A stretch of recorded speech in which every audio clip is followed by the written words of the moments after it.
اور جب نبی پاک صلی اللہ علیہ وآلہ وسلم یہ تمام باتیں اپنے صحابہ اکرام کو بتا رہے تھے تو صحابہ اکرام نے دریافت کرنا چاہا کہ یا رسول اللہ، رمضان میں جو دردناک آواز اٹھے گی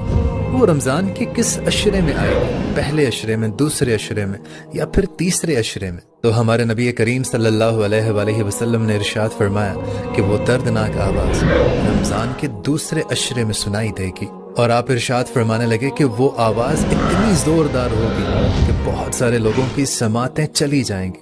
بہت سارے لوگ غش کھا کر بے ہوش ہو کر نیچے گر جائیں گے، اور ایک روایت کے مطابق تقریباً 70,000 لوگ اس دردناک آواز کی وجہ سے اپنے رستوں کا تعین کرنا بھول جائیں گے۔ تو پھر صحابہ اکرام نے عرض کی کہ یا رسول اللہ، ہمیں بتائیے کہ آپ کی امت میں سے کون سے لوگ اس آواز سے محفوظ رہیں گے؟